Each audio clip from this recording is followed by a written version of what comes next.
La parole est à monsieur Julien Rancoul pour le groupe Rassemblement national. Merci Madame la Présidente. Ma question s'adresse à Monsieur le ministre encore en poste. Hier, vous avez été interpellé sur le projet de décret concernant la bonification de trimestres de retraite pour les sapeurs-pompiers volontaires. Votre réponse ne satisfait ni la Fédération nationale des sapeurs-pompiers de France, ni le Rassemblement national. Dans votre projet de décret, déjà posé sur la table du Conseil d'État sans aucune concertation, seuls les volontaires aux carrières professionnelles hachées bénéficieraient de trimestres pour compléter leur retraite. Mais qu'en est-il pour ceux qui ont déjà une carrière complète? Il est évident que quelqu'un qui a conjugué durant des décennies des gardes et des astreintes à une profession est naturellement plus usé et donc légitime à bénéficier d'avantages spécifiques pour sa retraite.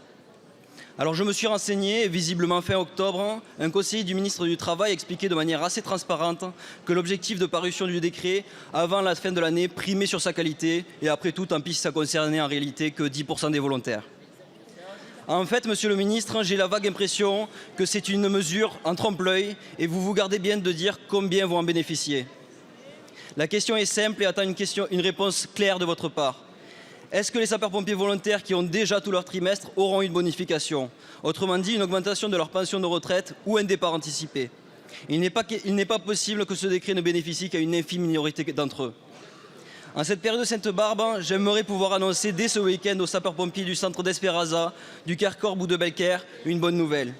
Leur dire que tous les sacrifices qu'ils font chaque jour, que tout le temps qu'ils passent loin de leur famille et que tous les risques qu'ils prennent seront mieux reconnus. Donc, monsieur le ministre, soyez raisonnable, différez la publication de ce décret, prenez le temps de consulter la fédération. 197 800 volontaires attendent votre réponse. Excellent. Je vous remercie. La parole est à madame Dominique Faure, ministre en charge des collectivités territoriales et de la ruralité.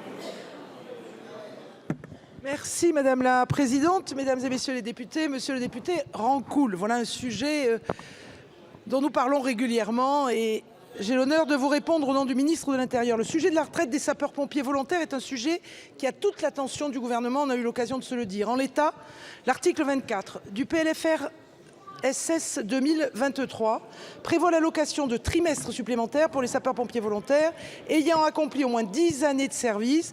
Les modalités de mise en œuvre sont renvoyées à un décret en Conseil d'État. Comme vous le savez, il est actuellement au Conseil d'État. Ce décret prévoit 3 choses. L'octroi de 3 trimestres pour 10 années d'engagement, un trimestre supplémentaire par tranche de 5 années entières supplémentaires. Deuxièmement, ces trimestres ne donnent lieu à aucune cotisation et ces trimestres sont portés par la solidarité nationale. Troisièmement, les trimestres gagnés sont affectés aux années civiles incomplètes qui couvrent la période d'engagement. Ce décret devait pouvoir être publié d'ici la fin de l'année. Comme on vous l'a dit et comme je vous le confirme, l'octroi de trimestres supplémentaires est une revendication qui est portée par la Fédération nationale des sapeurs-pompiers de France depuis plus de 40 ans.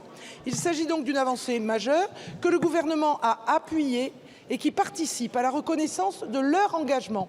Outre l'aspect financier, l'extension trop forte de ce dispositif porte 2 difficultés. L'extension à d'autres activités bénévoles comme les sauveteurs en mer par exemple, le risque de plus en plus grand, et vous le savez bien, d'assimilation du sapeur-pompier volontaire à un travailleur au sens de la directive européenne du temps de travail qui détruirait notre dispositif de sécurité civile du régime sapeur-pompier volontaire du droit commun des travailleurs avec un risque de plus en plus fort d'une reconnaissance comme telle. Et ça, vous le savez bien, on a eu l'occasion d'en parler. Le projet proposé est donc un mécanisme de solidarité inédit qui permettra aux sapeurs-pompiers volontaires ayant connu des périodes d'inactivité ou de chômage non indemnisés de voir ces trimestres manquants compensés tout en préservant leur actuel statut de volontaire. Je vous remercie. Merci beaucoup madame la ministre. Monsieur Rancoul. Oui, merci Madame la Ministre. Écoutez, je regrette déjà que le ministre de l'Intérieur ne soit présent pour un débat aussi important. Visiblement, le sujet des sapeurs-pompiers ne le passionne pas tant que ça. Vous nous répondez à côté de la question. Encore une fois, ce dispositif que vous présentez ne concernera qu'une infime minorité de pompiers et c'est bien dommage et ils s'en souviendront. Merci beaucoup.